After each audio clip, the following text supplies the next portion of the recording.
देखिए, देखिए ये है हाउ डू ऑर्गेनिज्म रिप्रोड्यूस। तो इसमें हम लोग पढ़ेंगे ह्यूमन के बारे में, ठीक है। हाउ डू ऑर्गेनिज्म रिप्रोड्यूस, तो इसमें ह्यूमन जो टॉपिक है उसको कवर करेंगे, ठीक है। समझ में आ रहा है? तो चलिए इस चैप्टर को स्टार्ट करते हैं। तो सबसे पहले देखते हैं यहाँ पे ह्यूमन रिप्रोडक्शन। सबसे पहले आता है प्यूबर्टी। प्यूबर्टी मतलब वो होता है वह एज, ठीक है, जिसमें आपकी मेल और फीमेल की बॉडी पूरी तरह से डेवलप हो जाती है। समझ में आ रहा है? उस स्टेज पे आपका क्या होता है, पूरी बॉडी क्या होती है, डेवलप हो जाती है। समझ में आया? जैसे puberty is the time period stage of human develop during which an individual so growth become mature. ठीक है, क्या होते हैं, मैच्योरिटी आ जाती है। ठीक है, आपने छोटे में देखे होंगे जो मेल एंड फीमेल मतलब boys and girls same cloth पहनते हैं। समझ में आ रहा है कि नहीं? कोई दिक्कत? एक ही कपड़े पहनते हैं, बट धीरे धीरे जब इस स्टेज पे आते हैं तो उनकी बॉडी की सारे जो बनावट होती है वो चेंज हो जाती है। ठीक है, तो उनका कपड़े भी चेंज हो जाते हैं। समझ में आ रहा है कि नहीं आ रहा है? तो इस एज को हम क्या बोलते हैं, प्यूबर्टी बोलते हैं। कोई दिक्कत यहाँ तक? ठीक है, जैसे आपकी हाइट बढ़ जाती है। क्या क्या होता है प्यूबर्टी में, देखो उस समय क्या होगी, आपकी हाइट बढ़ जाती है। ठीक है, दूसरा क्या होता है, फेस पे पिंपल्स आना शुरू हो जाते हैं। क्या होते हैं? फेस पे पिंपल्स आना शुरू हो जाते हैं। आप जाके ट्रीटमेंट कराओगे तब भी सही नहीं हो पाओगे। ये एक स्टेज है जिसको आपको उसको फॉलो मतलब उस पर आपको ये चीज होंगे ही होंगे। समझ में आ रहा है कि नहीं आ रहा है? हाँ, स्किन बिकम ऑयली, आपका ऑयली स्किन जो होगा ना वो वहाँ ऑयली हो जाता है। समझ में आया? ठीक है, जैसे जो आपके प्राइवेट एरिया है उसमें आपके चेंजेस आना शुरू हो जाते हैं। ठीक है, वॉइस में चेंजेस आ जाते हैं। देखो छोटे में जो छोटे बच्चे होते हैं, लड़का हो लड़की सेम आवाज़ आती है। ठीक है, अभी मेरा आवाज़ देखो और किसी लड़की का आवाज़ देखो, मेरा फटा हुआ आवाज़ आ रहा है। समझ में आ रहा है? मेंस का जो वोकल कोड होता है वो अजीब सा मतलब फटा हुआ आवाज़ आती है, और फीमेल का एकदम पतला आवाज़ आता है। समझ में आ रहा है? ये चेंजेस देखने को मिलता है। अभी मैं फ़ोन से बात करूँ अब बोलूँ तो आप समझ जाओगे कोई मतलब बड़ा आदमी कोई बात कर रहा है जिसका मतलब एज 25-30 साल का है। समझ में आ रहा है कि नहीं आ रहा है? बच्चे का आवाज़ नहीं है, क्योंकि आप उसकी आवाज़ से ही पहचान जाते हो। क्योंकि आवाज़ यहाँ पे क्या होता है, ज़्यादा मोटा आता है, भारी आता है, मोटा आता है। समझ में आया? ठीक है, स्वेट्स आर्मपिट मतलब आर्मपिट में बाजू में ना पसीने आना शुरू हो जाते हैं। समझ में आया कि नहीं? चलिए, hair growth on your face, दाढ़ी मूछ आना शुरू हो जाती है। समझ में आया कि नहीं? ये स्टेज होता है जिसमें बच्चों की दाढ़ी मूछ आना शुरू हो जाती है। समझ में आ रहा है? Arms, leg, chest, armpit and ये सारे चेंजेस आपके बॉडी में देखने को मिलते हैं। समझ में आ रहा है? और इसी फीमेल में होता है, फीमेल के चेहरे पे पिंपल्स आना मतलब पिंपल्स आना शुरू हो जाते हैं। ठीक है, आर्मपिट स्वीट हो जाती है। ठीक है, मेंस्ट्रुएशन पीरियड मेंस्ट्रुएशन स्टार्ट हो जाता है। समझ में आ रहा है कि नहीं? ठीक है, हाइट बढ़ जाती है। क्लियर? फिर हेयर ग्रोथ आ जाता है। समझ में आया? ये सारे चेंजेस आपके उस स्टेज में आते हैं। अब ये स्टेज कौन सा है, तो ये स्टेज होता है लड़कियों में 12 से स्टार्ट हो जाता है और लड़कों में 14 से स्टार्ट होता है। थोड़ा लेट होता है। बात समझ में आ रही कि नहीं? लड़कियों में जल्दी होता है और लड़कों में स्लो लेट होता है थोड़ा। कोई दिक्कत यहाँ तक? चलिए जी, हाँ। अब देखिए ह्यूमन रिप्रोडक्टिव ऑर्गन कौन सा, देखिए ह्यूमन रिप्रोडक्टिव ऑर्गन, ठीक है, तो सबसे वो होता है स्पर्म। क्या होता है जी? स्पर्म। ठीक है, अब देखिए यहाँ पे ये उसका फिगर अभी बताता हूँ आगे का। चलिए यहाँ पे human reproductive, clear? Male reproductive system क्या है? टेस्टिस। क्या है जी? टेस्टिस होते हैं। कितने टेस्टिस होते हैं? तो 2 होते हैं। समझ में आ रहे कि नहीं? कितने होते हैं?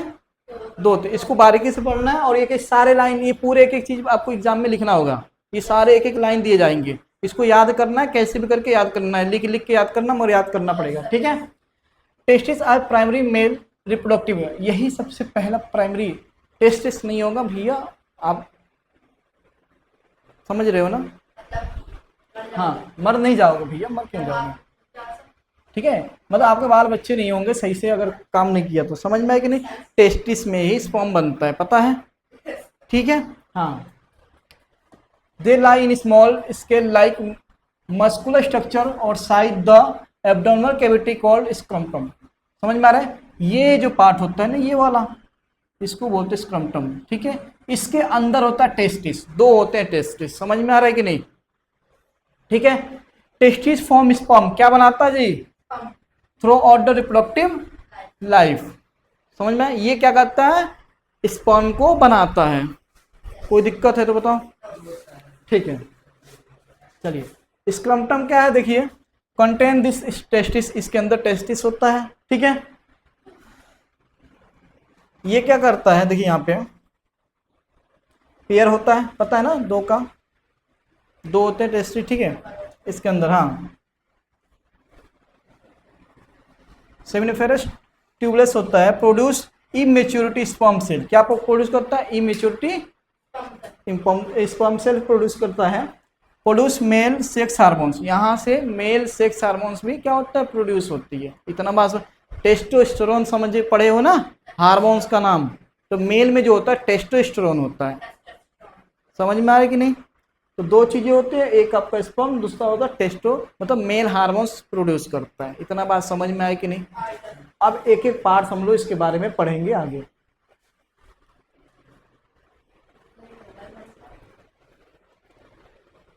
चलिए 2 मिनट,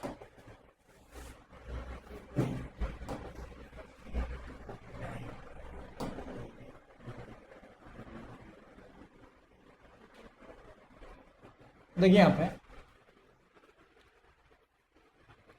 देखिए ह्यूमन एपिडिडाइमिस क्या है, it receive sperm from testis and store them temporarily till ejaculation. समझ में, यहाँ समझो, जो ये होता है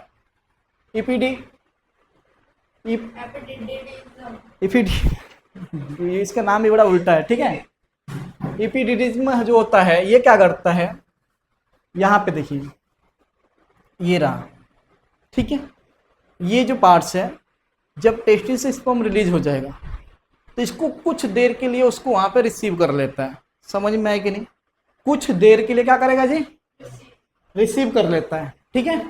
अब फिर वो क्या करता है, इजेक्शन, मतलब वो धीरे से उसके पास वो निकल जाएगा, वहां से इजैक्यूएशन हो जाएगा, बाहर निकल जाएगा, समझ में आए कि नहीं।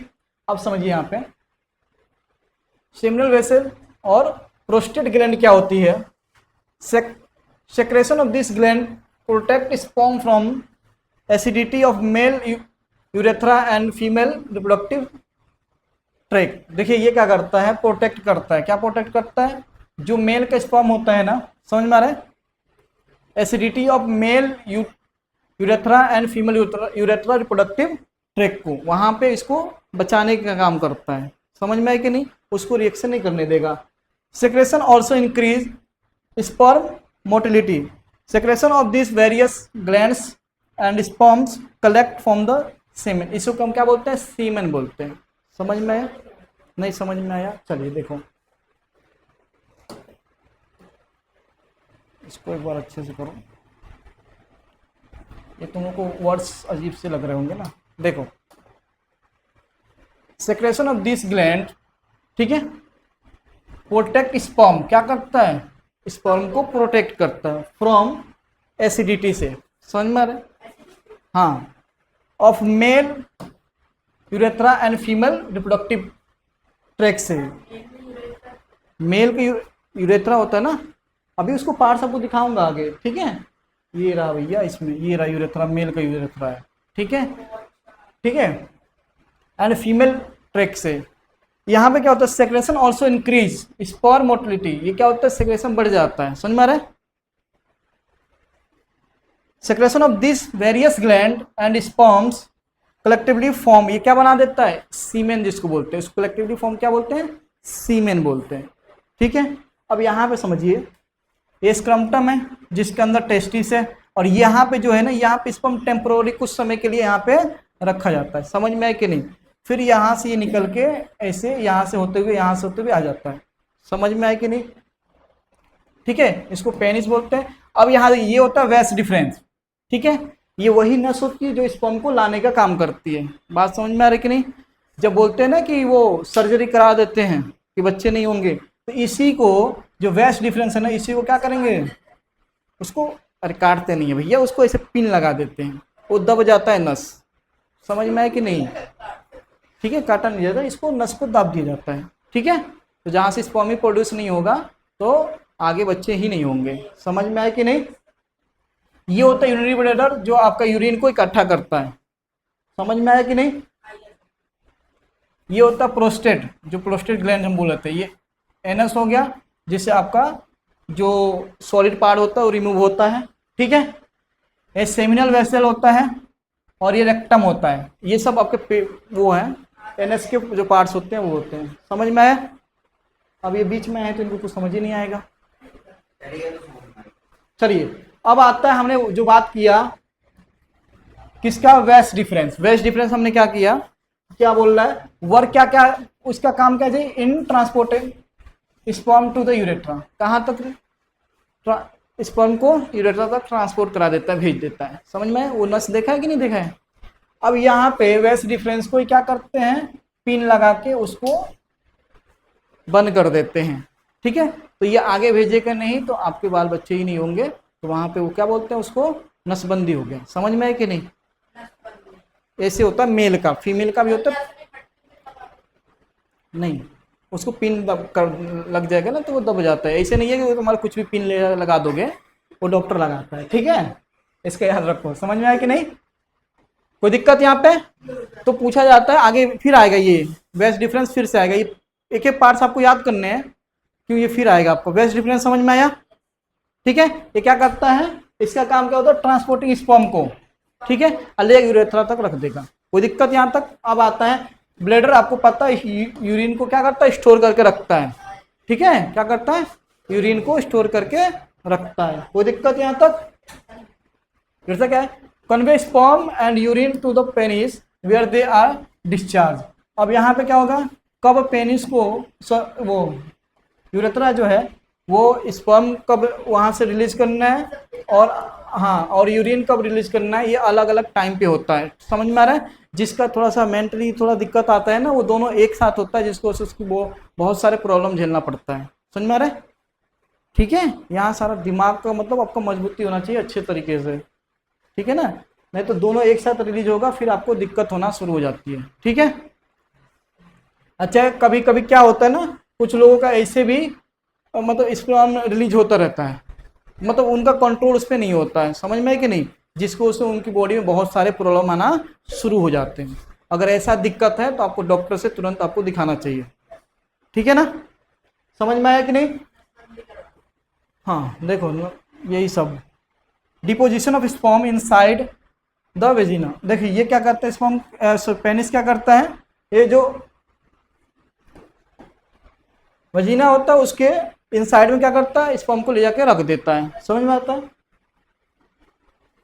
Depots of the urine, urine को भी ले जाकर, यूरिन भी आपको निकालने का काम करता है यहाँ से। ठीक है,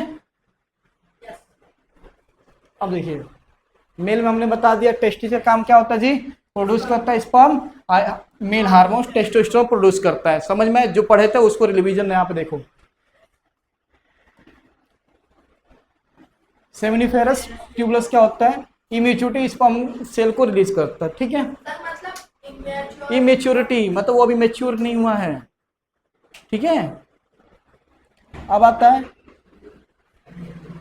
एपिडिडाइमिस क्या होता है, mature and store sperm cell in colloidal tube. समझ में आ रहा है? मेच्योर सेल को स्पर्म सेल को क्या करता है, स्टोर कर लेता है। ठीक है, कोलाइडल ट्यूब में। वेस्ट डिफरेंस हमने बताया, कैरी क्या करता है, स्पर्म करता है फ्रॉम द, ये जो दिखाई दे रहा है यहाँ से, एपिडिडमाइस से क्या करता है, ये स्पर्म को कैरी करता है और ले जाकर कहाँ, विद द यूरेथ्रा तक ले जाकर रख देता है। समझ में आया कि नहीं?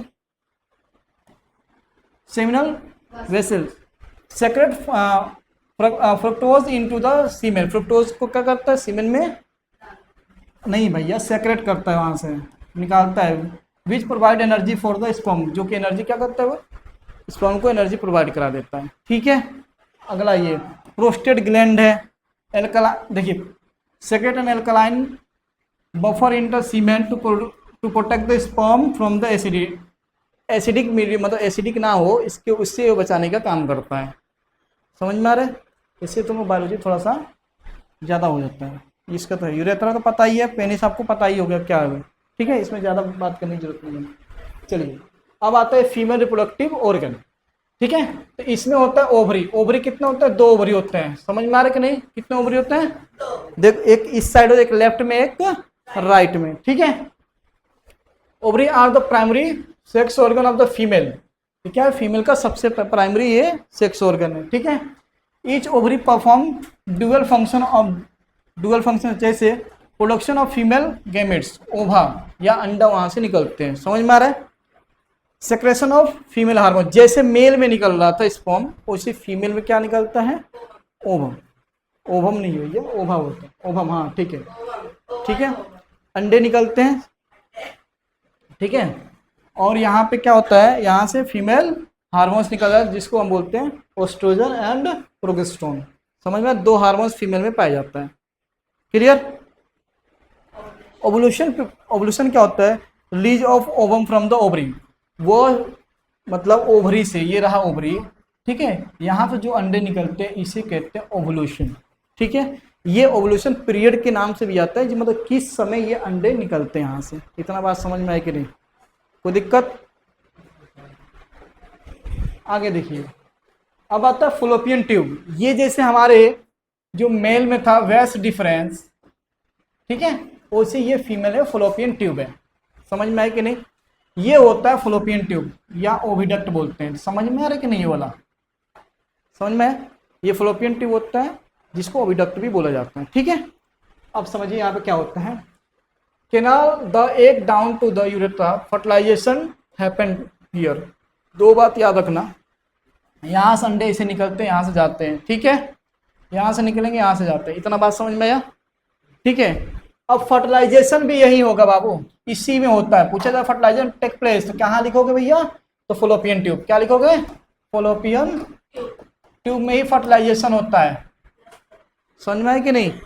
अभी आगे विस्तार समझेंगे। इतना बात समझ में है? अगर फीमेल का सर्जरी कराना होता है तो इसको ही ऐसे और ऐसे पिन लगा दिया जाता है, जहाँ से अंडे ही नहीं निकलेंगे वहाँ से अब उनके बच्चे ही नहीं होंगे। बात समझ में आई कि नहीं?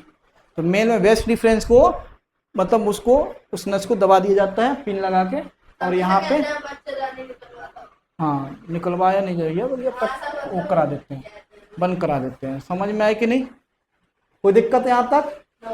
देखो, ये होता है ओवरी जिसके अंदर अंडे होते हैं। ओवरी में तो बच्चेदानी होता है जिसके अंदर छोटे छोटे अंडे होते हैं, जिसको ओवम बोलते हैं। ठीक है, 2 होते हैं, एक इधर लेफ्ट एक राइट। ये यूट्रस होता है, ये सर्विक्स होता है, हाँ वेजाइना होता है। समझ में आया कि नहीं? अब आप यहाँ पे it also provide site of the fusion of the ovum and sperm. अब ये फलोपियन ट्यूब पे देखो, यहाँ से स्पर्म जाएगा, यहाँ पे मिल जाएगा, इधर से अंडा, यहीं पे फर्टिलाइजेशन हो जाता है। बात समझ में आए कि नहीं? तो ये साइट पूछता है वह जगह कहाँ पे फ्यूजन होता है, तो वो भी फलोपियन ट्यूब में ही होता है। इतना बात समझ में आए कि नहीं? कोई दिक्कत? चलो देखो, they receive egg from the ovary. यहाँ से वही बात बोल रहा है कि यहाँ से जो ओवरी से अंडे निकले यहीं रिसीव हो जाएंगे। कोई दिक्कत? ठीक है। यूट्रस क्या होता है? Ensure and support the creation of child. अब ये बात देखो, यूट्रस में ही बच्चा आपका पूरा डेवलप होता है, बनता है। बात समझ में है कि नहीं? The uterus is a called lining endometrium. ठीक है, अब यहाँ समझिए, ये होता है यहाँ पे आके आपके, ये होता है यूट्रस जहाँ पे आपका सपोर्ट करता है क्रिएटिंग चाइल्ड को बनने में। समझ में आया? अब आपको यहाँ पर अब ये बहुत सारी चीज़ इसमें बाकी है। सर्विक्स बता दिया आपको, ring of muscles that near by the lower end of the uterus. जो लोअर एंड होता है वहाँ पे होता है, देखे होगे, अभी बताया था नीचे, ये रहा। ठीक है, हाँ सर्विक्स होता है, ये भी बता दिया। Get the sperm deposited by the penis act and birth canal of the child. ये बर्थ कैनाल होता है, मतलब बच्चे यहीं से बाहर की तरफ आते हैं, वो बर्थ कैनाल जिसको बोलते हैं। समझ में आए कि नहीं? इसको बर्थ कैनाल बोलते हैं। वहां जाओगे सर बर्थ कैनाल क्या होता है, यहाँ समझना पड़ेगा। समझ में आए कि नहीं? हाँ वही चैनल कैनाल बोल रहा हूँ, बस चैनल होता है, कैनाल क्या बोल रहा है। अब देखो फर्टिलाइजेशन क्या होता है ये।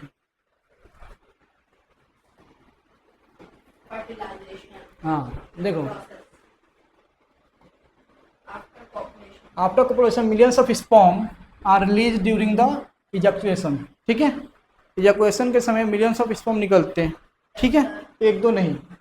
Sperm swim to the towards the female egg. कहाँ जाता है? फीमेल एग के बाद होता है with the help of tail, tail के थ्रू। ठीक है, only sperm will fertilise the egg. ठीक है, फर्टिलाइज क्या कर, only sperm will fertilise the egg. ठीक है, the fertiliser eggs will move toward the uterus. कहाँ चला जाएगा? अब वहाँ फर्टिलाइज होगा, फिर यूट्रस के पास चला जाएगा। ठीक है, zygote form and foetus and foetus change into the एम्ब्रॉय। ठीक है, जाइगोट बनेगा, जाइगोट के बाद आपका फोइटस, फोइटस के बाद से आपका एम्ब्रॉय बन जाता है, वो बॉडी का ऑर्गन वहां से बनना शुरू हो जाती है। ठीक है, इम्प्लांटेशन देखो क्या होता है। Attachment of growing embryo to the endometrium of uterus. ये थोड़ा सा अलग वर्ड है, इसको छोड़ो, इसको कुछ नहीं लेने देना। यहाँ समझो इसको, फर्टिलाइजेशन क्या होता है, जो मेल स्पर्म और फीमेल का एग और प्लस स्पर्म जो मिलते हैं उसी को हम क्या बोलते हैं? फर्टिलाइजेशन बोलते हैं। इतना बात समझ में आया? चलिए देखिए, देखिए अब कैसे बनते हैं। ये फर्टिलाइजेशन हुआ तो ऐसे थे। ठीक है, फिर ये 2 सेल स्टेज पे, फिर 4 में, फिर 8 में, 4 दूना 8 दूना 16, फिर ये ब्लास्टो। अब यहाँ से ये पूरी तरीके से ब्लास्टो, मतलब वो कई सारे में टूट गए हैं। समझ में है कि नहीं? अब यहाँ पे आता है 4 वीक। 4 वीक मतलब 1 महीने बाद बच्चा ऐसे हो जाता है। समझ में है कि नहीं? इतना बड़ा हो जाता है। इतना बात समझ में है कि नहीं? हाँ, उससे 10 वीक पे जाओगे, 10 वीक का मतलब हो गया 2.5 से 3 महीना।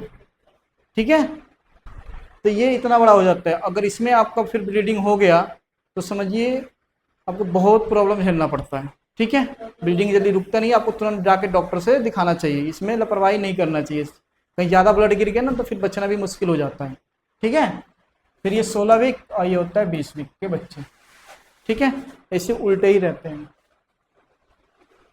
चलिए देखिए, हाँ बोलिए। How does growing embryo foetus and nutrition. ठीक है, देखो the embryo grow inside the mother's home to get nutrition from the mother's blood through the tissue called placenta. बोल रहा है मदर के बच्चे, वो सॉरी, मदर में बच्चा कहाँ रहता है? वॉम में रहता है। ठीक है, इसको न्यूट्रिशन कहाँ मिलता है? तो मदर के ब्लड से मिलता है। कहाँ से मिलता है जी? किसके थ्रू? उसको बोलते हैं प्लेसेंटा। देखे ना जो नाड़ा सा होता है, उसी के, वो उसी के थ्रू जाएगा, अंदर प्लेसेंटा होता है। ठीक है ना, villi on placenta embryo inside provide a large surface area. क्या करता है? लार्ज सरफेस एरिया इसको प्रोवाइड कराता है। ठीक है, देखिए glucose and oxygen to pass through the mother to the develop of the embryo. Mother किसके पास जाता है? बच्चे के पास चला जाता है। ठीक है ना, उस समय इसीलिए फीमेल को केयर ज़्यादा करना होता है, मतलब पानी उसको ज़्यादा मात्रा मिलना चाहिए और अच्छे खाना मिलना चाहिए, फुल न्यूट्रिशन मिलना चाहिए। तुम चाय पियोगे, ये सब करोगे ना, तो वो बच्चे को नुकसान पहुंचाता है। समझ में आ रहा है कि नहीं? तो उसमें न्यूट्रिशन अच्छा लेना चाहिए, हेल्दी लेना चाहिए, कि बच्चे को देना है, आपको ही नहीं खाना है, वो आपका ब्लड के थ्रू वहाँ भी जाना है। समझ में आ रहा है? हाँ, waste of the waste to pass from the embryo to the mother's through the placenta. अब इसका जो वेस्ट हो उसी के थ्रू फिर वापस आ जाता है। समझ में? हाँ, इसीलिए बोलते हैं मेरा खून है, तो यहाँ से इतना मैन्युफैक्चरिंग करने और फिर वहाँ दिया जाता है। हाँ, मतलब उतना भाई सब अपना डाइजेस्ट करो, फिर उसको ब्लड में कन्वर्ट करो, फिर प्लेसेंटा के थ्रू भेजो। आसान बात है क्या? आजकल लोग खाना बनाकर नहीं खिलाते हैं, तुमको इतना सब हो रहा है कि नहीं? कौन करेगा भाई, बताओ। What happen when egg is not fertilized? अगर फर्टिलाइज नहीं होगा एग तो क्या होगा? मेंस्ट्रुएशन ओकर, फिर वो अगले उसी मंथ मेंस्ट्रुएशन स्टार्ट हो जाता है। बात समझ में आए कि नहीं? जब फर्टिलाइज हो गया तो अगले मंथ से मेंस्ट्रुएशन आना बंद हो जाता है। इतना बात समझ में आया? ठीक है, तुमको शायद समझ में नहीं आ रहा है कुछ, सो रहेगा, नींद आ रहा है। चलो, मेंस्ट्रुएशन क्या होता है जी? Since the ovary release one egg every month. ठीक है, अब 2 आपके होते हैं, पता है। ठीक है, ये हो गया ओवरी। अगर इस मंथ से पहले बार एग रिलीज हो रहा है तो ये उस समय बंद रहता है, ये उस समय नहीं आएगा, समझ में आए? फिर अगले महीने इससे आएगा तो ये बंद रहता है, तो एक आपके अंडे वहां से निकल के आएंगे। The uterus also prepare its every month to receive fertilise egg. जो यूट्रस होता है ना, वो हर महीने क्या होता है, प्रिपेयर्ड होता है फर्टाइल एग को रिसीव करने के लिए। बट जब फर्टाइल नहीं होता है तो उसके ऊपर एक लीनिंग, वो उसके ऊपर मोटा सा जम जाता है और फिर वो ब्रेक डाउन होके स्पॉन्जी वो फिर वो रिलीज हो जाता है। समझ में आया कि नहीं? नहीं समझ में आया? देखो यहाँ पे ovary release one egg, ovary आपका क्या करता है, अंडे को रिलीज करता है। ठीक है, the uterus also prepared, uterus आपका प्रिपेयर्ड होता है every month to receive fertilise. ये फर्टाइल जो एग होता है ना, उसको रिसीव करने में प्रिपेयर्ड होता है। बट देखता है फर्टाइल एग नहीं होता है तो उसके ऊपर एक मोटा सा लिनिंग लेयर एक बनता है, वो लेयर ब्रेक डाउन होके रिलीज हो जाता है, जो ब्लड के रूप में बाहर आ जाता है। समझ में आया कि नहीं? ठीक है, अगर फर्टिलाइजेशन हो गया तो वहां पे वो क्या करेगा, फिर यूट्रस उसको रिसीव करके रख लेगा, फिर वो ब्लीडिंग नहीं होता। समझ में आया कि नहीं? If egg is not fertile, अगर एग नॉट फर्टिलाइज नहीं होगा, it live from for about 1 day. Now however this lining is not needed any longer, ये ज्यादा समय तक तो नहीं रहेगा। So the lining slowly break down, धीरे धीरे ब्रेक डाउन होगा, वहां से ब्लीडिंग स्टार्ट हो जाता है और वो निकल जाता है। समझ में आया कि नहीं? ब्लड के रूप में। ठीक है, द साइकिल टेक प्लेस रफली एवरी मंथ, हर महीने चलता है, जिसी को बोलते हैं मेंस्ट्रुएशन। उसी को हम क्या बोलते हैं? मेंस्ट्रुएशन बोलते हैं। It usually last for about, देखो कम से कम 1 वीक निकल इसका समय लगता है, एक ही दिन में ब्रेक डाउन नहीं हो जाता है। समझ में है कि नहीं? सिंपल बात समझो, एक फीमेल है, समझो कितनी है, उसका एज मान लो है 14 से लेके 14 प्लस है, समझ में, 14-15 प्लस है। उसका मेंस्ट्रुएशन टाइमिंग मतलब आपको मेच्योरिटी आपको पता है यहाँ से स्टार्ट हो जाती है, तो मेंस्ट्रुएशन स्टार्ट होता है। मेंस्ट्रुएशन मतलब आपका बर्थ के लिए बहुत जरूरी होता है, अगर मेंस्ट्रुएशन नहीं हुआ तो बर्थ होगा नहीं। मेंस्ट्रुएशन के समय क्या होंगे, आपके एग रिलीज होते हैं। समझ में आए कि नहीं? उससे पहले मेंस्ट्रुएशन से पहले आपका एग रिलीज होगा। ठीक है, अब क्या होगा यहाँ पे, अगर उसको नहीं मिलेगा स्पर्म, फर्टिलाइजेशन नहीं होगा, तो वो क्या करेगा, वो लेयर को फिर वो ब्रेक डाउन करके धीरे धीरे वो मेंस्ट्रुएशन मतलब वो ब्लड के रूप में बाहर निकल जाता है। समझ में आ रहा है? जब तक नहीं मिलेगा तब तक ये प्रोसेस हर साल हर महीने ये चलते रहेंगे। जब इसको फर्टाइल हो जाएगा तब वहाँ पे वो रुक जाता है। अब 9 से 10 महीने तक वो रुकता है, उसके बाद से जब बच्चे का बर्थ हो जाता है उसके बाद से ये फिर से वही प्रोसेस स्टार्ट हो जाता है। समझ में आया कि नहीं? कितना बात समझ में आ गया? आ जाइए, देखिए ओवरी है, क्या प्रोड्यूस करता है जी? ओवम हर महीने। ठीक है, uterus wall become thick, uterus wall क्या होता है, थिक हो जाता है, चौड़ा हो जाता है। अगर फर्टिलाइज बाई स्पर्म, फर्टिलाइज हो गया तो प्रेगनेंसी बोलते हो, ये प्रेगनेंसी हो गया। समझ में है कि नहीं? नहीं होगा, नॉट फर्टिलाइजर स्पर्म की तो फर्टिलाइजेशन नहीं होगा। एक uterus wall and blood vessel sealed, अब वहां पे क्या होगी, causes bleeding, female called menstruation, तो वहां से ब्लीडिंग होना शुरू हो जाता है। कोई दिक्कत? ये देखिए ये होता है, देखो फीमेल का टाइमिंग क्या होता है, 12 से हमने लेके 40 तक तो मेंस्ट्रुएशन टाइमिंग स्टार्ट होता है, इसके बीच में इनके बच्चे हो सकते हैं। इतना बात समझ में आया कि नहीं? मीनोपॉज क्या होता है, वह समय जब इनका, हाँ वहां से ओवरी से अंडे निकलना बंद हो जाते हैं, वो कहते हैं मीनोपॉज, बंद हो गया। समझ में आया कि नहीं? मिनार्ची क्या होता है, वो समय जब यहाँ से एक मतलब कि मेंस्ट्रुएशन स्टार्ट हो जाए, उस पीरियड को हम क्या बोलते हैं, मिनार्ची। समझ में आया कि नहीं? वो 11 से 12 साल में स्टार्ट हो जाता है, कोई फिक्स नहीं है। ठीक है, और 50 तक 50 तक जाता है। इतना बात समझ में है कि नहीं? इसके बीच में जिनके बच्चे हो गए, नहीं हुए तो नहीं हुए। ठीक है, अब आ जाइए मेंस्ट्रुएशन हार्मोन्स के बारे में। ठीक है, ग्लैंड क्या है? पिट्यूटरी ग्लैंड होता है। अभी हम लोग कंट्रोल एंड कोऑर्डिनेशन में पढ़े हैं, जिसको मास्टर ऑफ ग्लैंड कहते हैं, जो कि आपकी बॉडी को ग्रोथ हार्मोन्स का काम करता है। ग्रोथ हार्मोन्स बोलते हैं, जो आपकी बॉडी को डेवलप करता है और हाइट को बढ़ाता है। ठीक है, regulate growth, control the function of endocrine gland, ये काम करता है। थायराइड पता है, ग्लैंड थायरोक्सिन हार्मोन देता है, जो आपको कंट्रोल करता है metabolic rate, also bring the about balance growth में। ठीक है, उसके बाद है पैराथायराइड, ये तो उसी का है। कैल्शियम के बारे में एडेनाइन, ये इसको बोलते हैं इमरजेंसी हार्मोन्स, जो आपके इमरजेंसी, हाँ कभी मान लीजिए आप चल रहे थे, अचानक पैर में कुछ चोट लगा, धीरे चल रहे थे, पीछे से कुत्ता पड़ गया पीछे, अब बिना कुछ पीछे 100 की स्पीड पकड़ लेते हो, तो यही हार्मोन से रिलीज हो जाती है आपकी बॉडी में। समझ में आए कि नहीं? हाँ, पेनक्रियाज क्या होता है जी? ये क्या करता है? ये इंसुलिन, इसका क्या है जी? हार्मोन्स इंसुलिन, जो कि आपके ब्लड शुगर लेवल को कंट्रोल करता है। बात समझ में आए कि नहीं?